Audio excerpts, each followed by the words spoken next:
យើងខ្លះអាចគិតថាគ្រាន់តែជាការប្រែប្រួលធម្មតានៃអាកាសធាតុប៉ុន្តែចំពោះពលរដ្ឋមួយចំនួនដែលបានភៀសសិតពីតំបន់ព្រំដែនភ្លៀងមួយមេអាចជាជប់មួយដែលជំរងរបស់ពួកគាត់ទៅទឹកជោកជាំខ្យល់បោកគួយទ្រុញកូនតូចស្រែកជុំនៅក្នុងដៃម្ដាយភ្លៀងបងអុលចុះដោយមិននិយាយពីការអាណិតអាសូរភ្លៀងមិនសួរថាអ្នកជាអ្នកណាភ្លៀងមិនសួរថាអ្នកកំពុងខ្លាចកំពុងលំបាកឬកំពុងឈឺចាប់ប៉ុណ្ណាទស្សនវិជ្ជារបស់ពលរដ្ឋភៀសសិតធ្វើឲ្យយើងត្រូវសួរខ្លួនឯងថាបើអ្នកនៅក្រៅព្រំដែនលំបាកយ៉ាងនេះចុះយុទ្ធជនដែលឈរជារបងព្រំដែនប្រឈមមុខសត្រូវតើពួកគាត់លំបាកយ៉ាងណារស់នៅបែបណានៅតាមខ្សែបន្ទាត់ព្រំដែនភ្លៀងមិនត្រឹមតែធ្លាក់មួយមេមានភ្លៀងជាច្រើនមេមានខ្យល់មានភាពងងឹតមានភាពមិនប្រាកដប្រជានិងមានហានិភ័យគ្រប់វិនាទីពេលយើងគេងក្នុងផ្ទះយុទ្ធជននៅឈរការពារដីជាក្រែមេឃជាដំបូលពេលយើងនិយាយអំពីសង្គ្រាមពួកគាត់និយាយពីការស្លាប់និងរស់យុទ្ធជនម្នាក់មិនត្រឹមតែការពារទឹកដីគាត់កំពុងការពារផ្ទះរបស់យើងការពារគ្រួសាររបស់យើងនិងការពារអនាគតរបស់ប្រទេសមួយទាំងមូលហើយនៅពីក្រោយយុទ្ធជនម្នាក់នោះមានឪពុកម្ដាយដែលបារម្ភមានប្រពន្ធដែលរងចាំ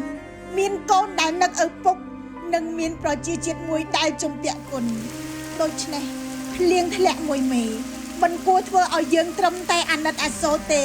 វាគួរធ្វើឲ្យយើងយល់ច្បាស់ថាសន្តិភាពមិនមែនបានដោយគ្មានការលះបង់ទេ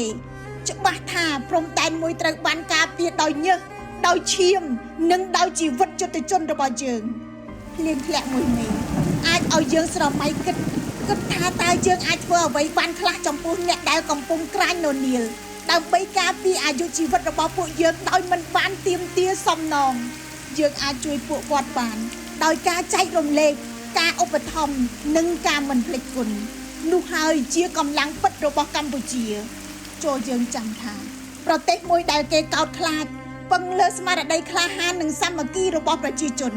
ពឹងលើកម្លាំងការពារដែលមានសមត្ថភាពមានបច្ចេកវិទ្យាមានការរៀបចំច្បាស់លាស់និងការយកចិត្តទុកដាក់ចំពោះអ្នកឈរជួរមុខឲ្យរស់នៅដោយមានកិត្តិយសការពង្រឹងសន្តិសុខការពង្រឹងកងទ័ពនិងការថែរក្សាពលរដ្ឋមិនមែនដើម្បីធ្វើសង្គ្រាមតែដើម្បីធានាថាមិនមាននរណាម្នាក់អាចមកបំភ័យបំបាក់ឬឈ្លានពានកម្ពុជាបានម្ដងទៀតថ្ងៃនេះភ្លៀងមួយមេ